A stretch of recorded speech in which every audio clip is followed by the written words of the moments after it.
I want to thank you for making a piece of work that inspired me.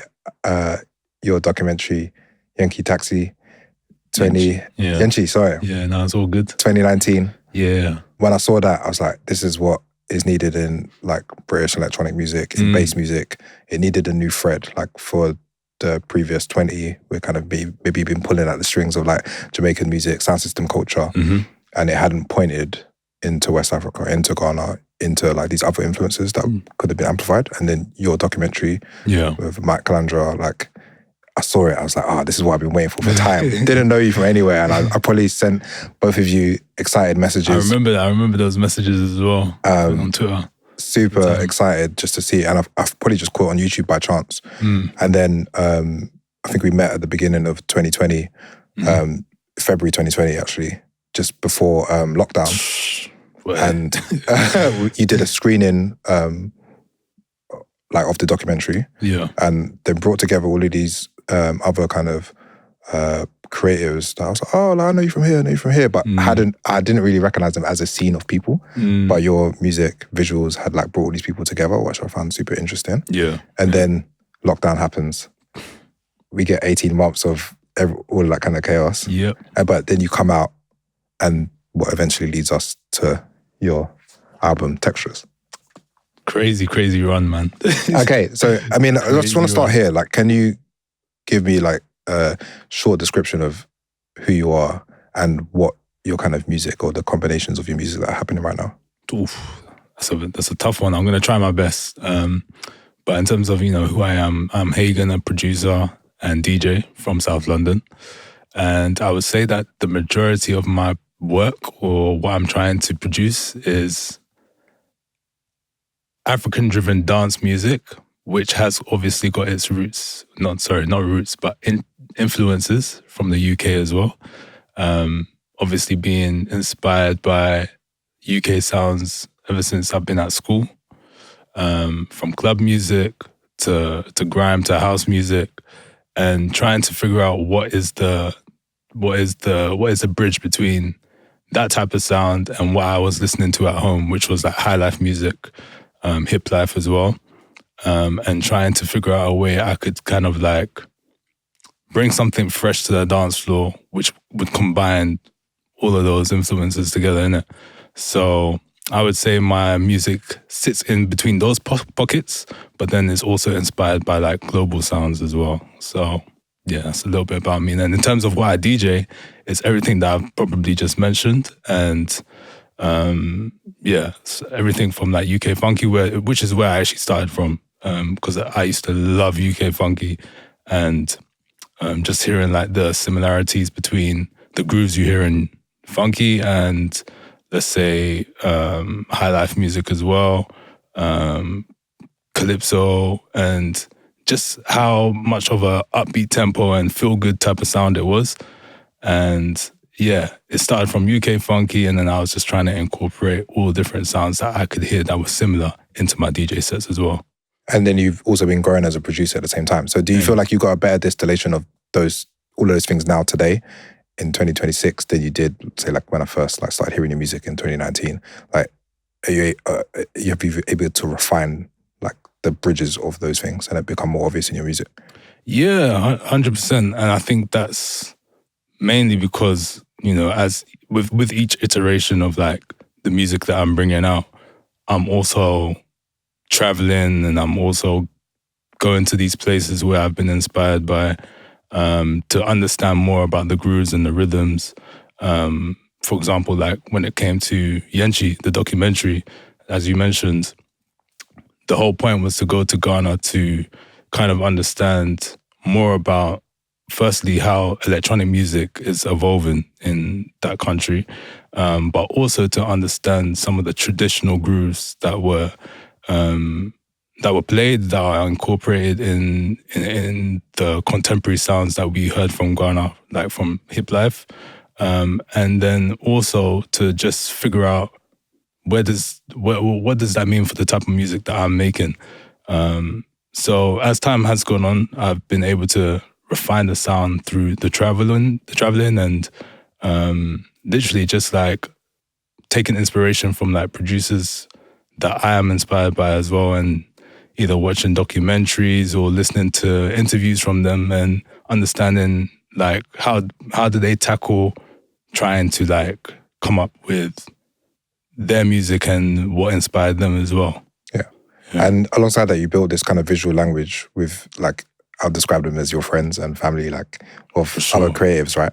Can you give me a shape of like how that even came together in the first place? Like the people, like how you organize, like how maybe it started with maybe the documentary and then like how that lives today? Because you've got this special group of people around you that have like welcome me in as a friend too. And I'm like, I've been able to see this thing that everyone says they're looking for a community. I'm like, oh, you actually have it. You have like this community. Yeah. That's real. Yeah. No, it's actually something that I'm really grateful for. And it all started from, I would say, 2018, where I met up with Mike Calandra, and he was actually friends with another guy called Francesco. Francesco was the label owner of Soap and Music. And Francesco is the one that actually first like signed my first ever EP. And I met them at Radar for an interview.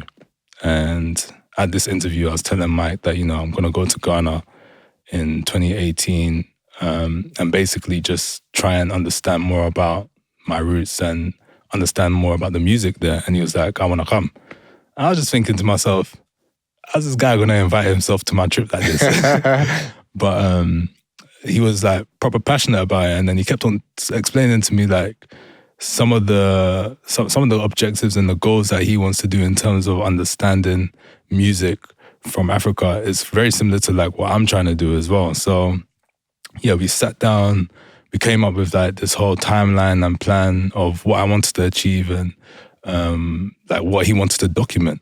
And then that's when he brought me into the world of like the importance of visuals and trying to tell your stories through visuals. So fast forward, we go to Ghana, we create this documentary with myself, Mike, and Tommaso. So Tommaso is a friend of Mike and a colleague of his, and they've been working closely for years. And essentially, Mike is the one that kind of educated me on, as well as having the music to tell your story, it's also beneficial to archive and preserve through visuals as well. So yeah, as time went on, we continued to, grow this relationship. And then Mike was the one that introduced me to some of the other people that you regularly see me working with. So he introduced me to T. He introduced me to April, and both of them, they had a production company. And eventually, with the projects that I started to release going forward, they were the ones that were responsible for filming those. And then we continued to work together because, the working relationship was good. Like, we were working really well together and we're producing some great visuals and some great results. And then as time went on, Mike introduced me to Tony, who's now my manager. And in fact, I was actually introduced to Tony through her radio show, Diaspora Things. And I think that was on Worldwide FM at the time. Wow. And that was actually one of my favorite radio shows. So I would every now and again lock in, but it's not like I'd met her face to face or anything like that until I think Mike must have had like a panel talk somewhere. And then that's when we first got to introduce ourselves to each other. And then from there, we just, started working together from there. I had Hagan and Friends in 2023. That was the first time I started working with Bruna. And Bruna is someone that Mike has worked closely with. Obviously, Mike is a lecturer as well. And his core competency is like graphic design in it. So them two have worked together very closely in the past. And then Bruno was the one that was responsible for filming like the visuals for Hagan and Friends. So as time went on, that was something that was just reoccurring, just working with Bruno and, everyone else that I've mentioned. And we started to kind of just form this group where, I just trusted them when it came to like the things that I wanted to, in terms of visuals, what I wanted to visually put out there. Mm-hmm. Do you think it's influenced your music? Do you think like knowing that the way you're capturing and wanting it to be conveyed, like you actually kind of make music differently? When I see the editing of how they've been able to produce the visuals, there's something in my mind which makes me feel like the way I'm producing completely matches their approach to editing. Wow. Yeah, so I think maybe as time has gone on, it's been the case of I've received some pieces of work from them, and as the years go on, it's almost like I know how to produce to match the output of some of the visuals that they would try and achieve for me. Like, for example, when I shot the Selection radio, that was T that did that. And we were talking about like different angles in which we can capture. And like, because T has shot for me quite a few times, she was able to like understand the angles that I would want for myself and I felt like were best for me. And, it's just cases like that. And I'd say maybe in Bruno's case, it's more so like, she understands the color grading that I would enjoy. And then for Mike, he because I've been working with him since 2018, he understands my music a lot. So when it comes to like maybe picking locations, he would know which locations would probably resonate with me, and we'll maybe have a little back and forth, but it's come to the point now where like he understands what I enjoy, and there's like a trust. Yeah, like, there's a trust. I think what happens when people are making kind of music inspired by the places that they're from originally, that you can kind of get isolated. Like, okay, you're making British-Ghanaian electronic music, so you kind of become an island. Maybe you don't connect with the people that are making Southern African influenced electronic music, or the people that are making music, the Kenyan inspired electronic music, or the Jamaican inspired. And like, but what happens is you link up somewhere globally, right? Yep. But there's not like a high concentration of anyone anywhere. Like, who are the people and the places that you connect to with your music? Yeah. So I think you said it like exactly how I would have thought. Like, it's not highly concentrated in one area, but when you do link up, you do realize that everyone's kind of like on the same type of wave. But I would say South Africa, the most recent one that I went to, I linked up with an artist called Keys Wave. He's a producer out there. And he works very closely with a vocalist called Enox May, I believe. And they've got like this ongoing duo where, they've kind of formed a team around them, and like they're just churning out music.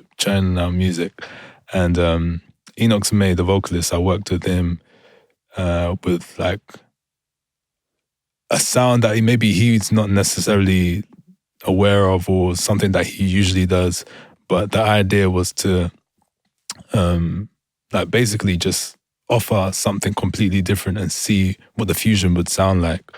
So we had like 2 sessions, or in fact, no, sorry, 1 session, but we came up with 2 ideas, and I was working with his producer, Keys Wave, as well. And it's just, the reason why I love like working abroad or going to different places and finding influences and sources that I can be inspired by is because the sound or the output is completely different. So he was speaking in I think he was speaking in Goza, if I've said it correctly.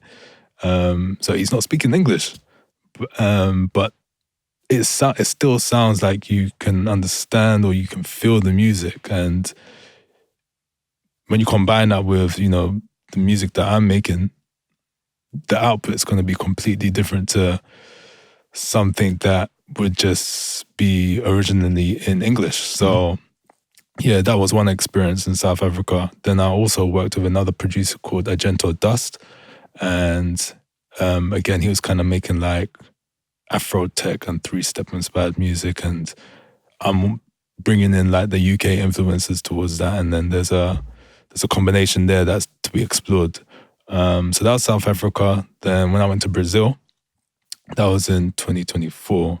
I was just there on holiday with my boy, and I was just like, you know what, I can't come all the way to Brazil and not make some music out here. So already when you're like just walking the streets of Rio, you're just hearing like samba music everywhere. But prior to me going to Brazil, there's this guy called Luis who is such a cool guy. Like, he was the one that brought myself and KG to Colombia.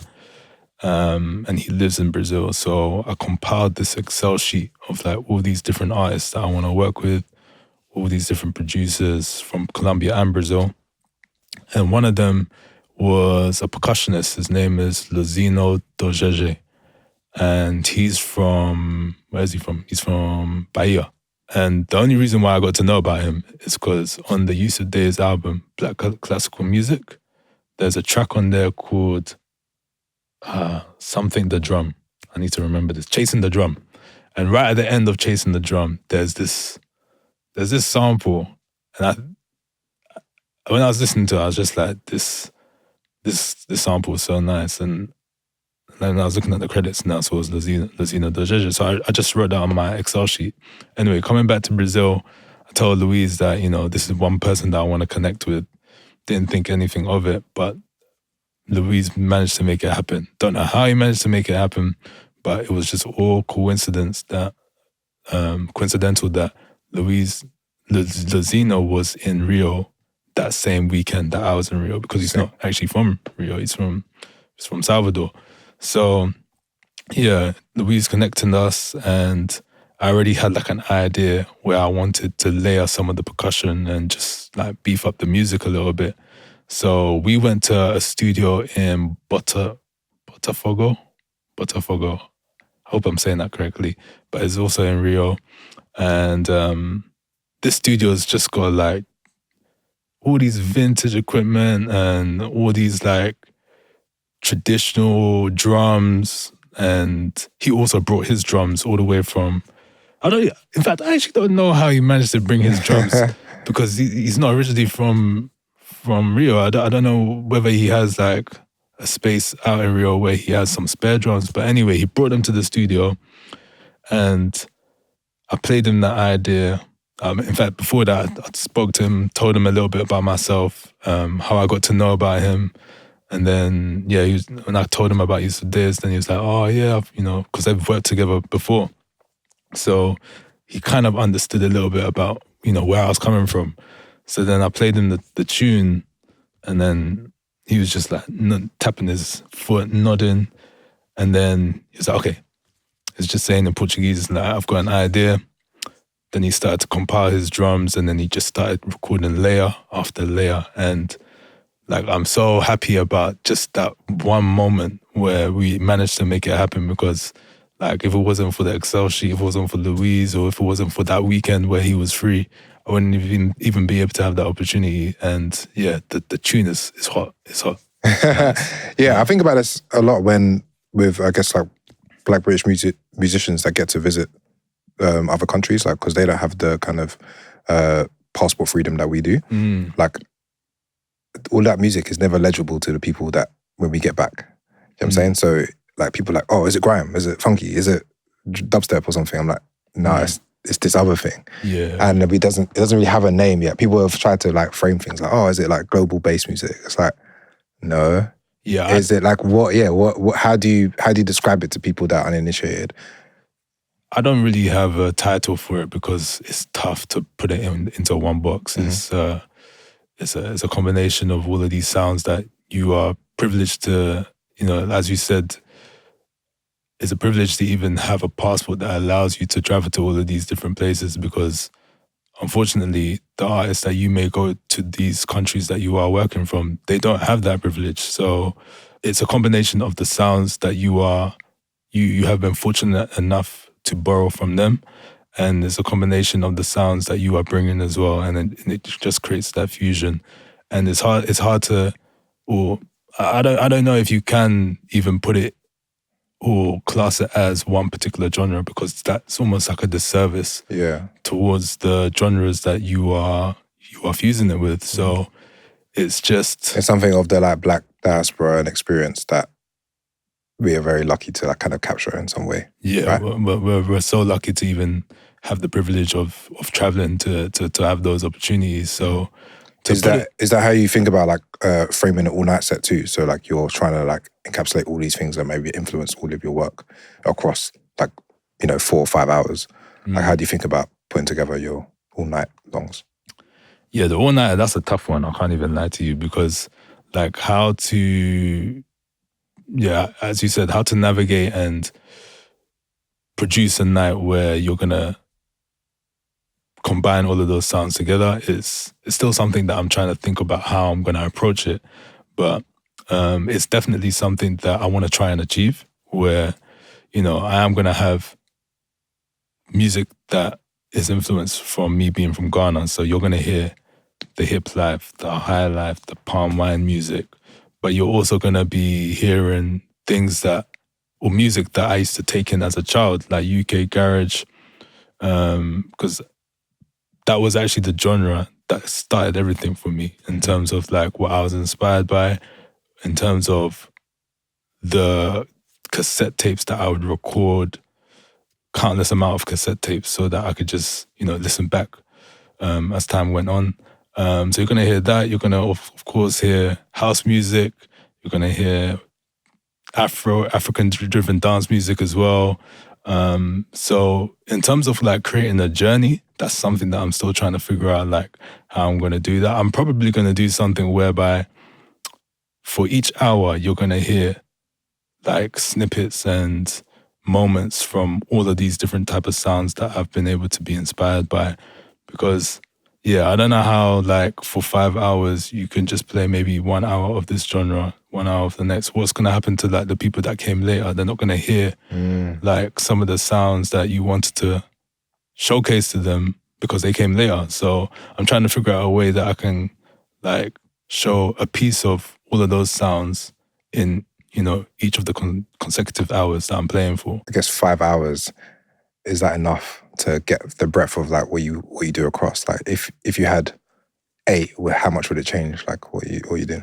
Because I haven't done an all-nighter before. Yeah, it's something that I'm still trying to understand whether the 5 hours would be enough. But I feel like between 5 and 6 hours should be enough for you to take people on a journey. 8 hours, that's endurance. Yeah, that's you're moving on to like EZ levels and Theo Parish levels and beyond. But is that where you want to take DJing though? Like, is DJing like more of like a complementary bit to your work as an artist, a producer, and organizer of people, or is it like something that you like want to grow in as more as an artist? Like, how do you see DJing as part of what you do? So I've always said like with DJing, it was an opportunity for me to perform the music that I was producing. Mm-hmm. And I know, there are various different takes on that, but I see DJing, producer DJing, the role as a producer DJ, as something that's, a chance for you to play your music, but maybe play it in a way that you wouldn't necessarily listen to, through the various different transitions and the mixes. You can even bounce out the music in different parts. Like maybe you would have the drums of your original track and then you might mix it in with other various different stems of different parts of your discography. So I've always seen DJ as an opportunity to do that. So eventually I want to get to the point where, where you've seen Kaytranada, for example, or Sango, where people are coming to hear their tunes and people are coming to hear the Kaytranada or Sango as an experience.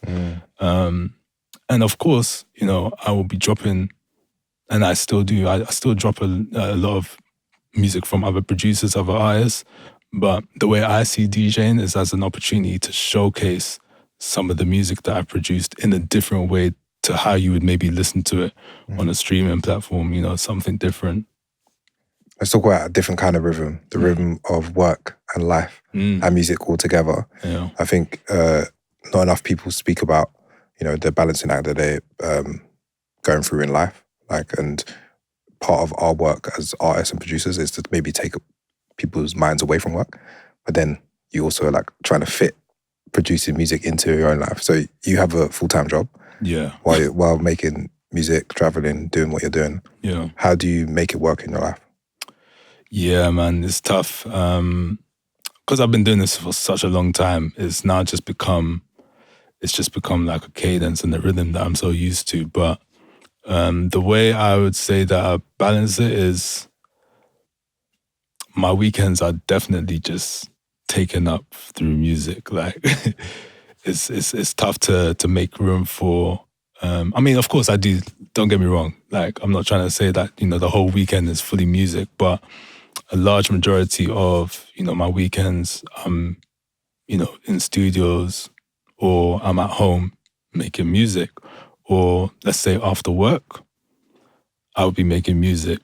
And there is definitely a balance, but you do have to, you do also realize that a large chunk of your time you dedicate towards, the other career. And it's tough because, especially working within the corporate space, when you're trying to like transition or switch your mind to now working in music, it does take a while. Like, as I'm starting to get older, you're starting to realize or feel like, you can't necessarily just switch and tap into just, producing. Whereas when I was younger, like, starting off within the corporate space and then balancing it with work and music, it wasn't as, as taxing, as I would say, as it is now. You have to kind of like get yourself in the zone, and it takes a little bit longer to do so. But in terms of balance, it's just about being very organized. Like, I would like to think that, I've got myself in the space where I can make time for my friends, I can make time for family, and I also make time for music. And that's through just like organization. And does it filter ideas that you would like pursue as well? So like what we end up hearing are like the only things that you really want other people to hear, rather than what people like you have to do because you're not relying on it just for your income, right? 100%. So like when it comes to projects, I feel like there's a little bit more autonomy, there's a little bit more choice in terms of like how I release things. Like, I don't feel pressured to release something just because of, the fact that I have to release to sustain a living. Like, I don't feel the pressure to like just release for the sake of releasing. Like, and that brings a little bit more level of intention when I'm working with people like, for example, Mike, or other members of the core team, and then it allows me a little bit more time to plan things as well. So I can drop maybe an EP or two in a year, and I can be a little bit more selective with maybe some of the people that I want to work with, or some of the shows that I want to take as well. And then it's also just about making sure that, whatever you do make from music, you're a little bit more strategic with how you're spending it as well. It's really about like just separating the income that you make from music and the income that you make from your corporate as well, and not kind of like spending some of the music money with your how you live day to day. That you kind of separate those budgets so that, you're just a little bit more organized in that sense. Yeah. Do you see like how, I don't know, you have these like temptations to be like, I need to go all in on music. Like, that's always like the tension between people. Like, they're like, like if I had more time, then I would do all this kind of stuff. Or if this project made a bit more money, then I would go all in. Like, do you have that tension or not? All the time, man. Okay. All the time. Like, I think about it, but I feel like in this current climate where we are, there's no need to make any rash decisions. And you could argue that I'm fortunate enough to not be in a space where I have to make those decisions. But the opportunity cost is that you don't have time to make music full time. Full time. You're not always behind your desk, or maybe you have to say no to certain opportunities because you're just busy working on your full time job. But then it just comes down to me realizing that this is my position, and there are a lot of people that may think that you have to go full time into it, but if you find a way to make it work for yourself, and if you feel like you are happy with the balance, then do it for as long as possible. 100%. Do it for as long as possible, because what has actually happened is having the full-time job and just having that level of comfortability has meant that I don't feel so stressed and pressured when it comes to music anyway. So it's kind of almost like working for me in the sense that, I don't have to think about the next release, or I don't have to think about, how I would tackle a particular project, because I've got the freedom to think about it for a little bit longer. Yeah. Talk to me about your experience at Devon Analogue. Devon Analogue, man, that's a great place, man. I love that studio. So basically, I got to know about Devon Analogue from you, obviously 2020, the whole lockdown situation. But the most recent one, when I went to Devon Analogue, is basically the whole theme. This is a theme that I've been exploring with Adiam. So she's a photographer that I work with all the time, and she's cold. The whole theme was to explore artists in nature, especially in the UK, because we don't really see that many Black electronic artists doing those type of things where you take yourself away from the inner cities. So we came up with this whole idea where we explore ourselves in nature. And then I thought to myself, well, I know a perfect place where I can combine studio work and nature. And that was Devon Analogue Studios. So it's essentially it's like a retreat. It's like a holiday. You're there for like 2-3 days. And Tristan, shout out Tristan, and his wife, they've got an amazing studio that they've built with, outboard gear, analog gear, every single type of gear that you can think of. All the different DAWs that you want to use, he's got them. And then the whole idea is to kind of like seclude yourself away from any distractions, turn your phone off if you want to. And close the app. Yeah, literally close the app and make the thing. Like literally just work with whatever you can see around you and create ideas. They don't need to be like finalized ideas, but it's essentially a way for you to just like stimulate that creative mindset. So that's what we did. I went there with Mike, Tony, Adiam, T, and what we did was we filmed myself within this space of Devon Analogue Studio, but also the neighboring, area, like the forest and the woods. And we explored like, what do visuals look like in the UK countryside? And yeah, it was a great experience, just like locking in and just trying to figure out from a creative point what I can create from scratch, because sometimes you just need those moments where you're away from your city and you can just play around with all the different gear and see what you can come up with. And they weren't necessarily anything finished or complete, but it was just an opportunity to spend time with the core team that you've been spending so many years with, and just taking ourselves away from London. So the idea is to continue doing it with different locations.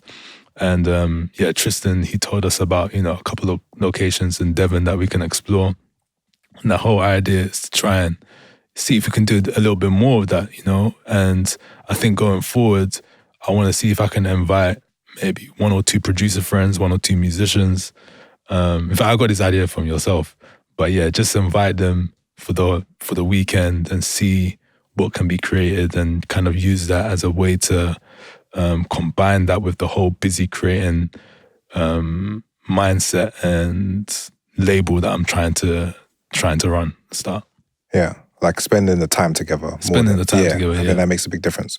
And I guess like finishing up, like our place here on this island, we don't picture ourselves often enough, like you said, in the countryside, in this like kind of like, we actually live in a beautiful country. Yeah. But we don't really frame things in that way that often. And like the soundtrack to it is still to be explored, right? What we can bring to that, like to the rest of the country, right?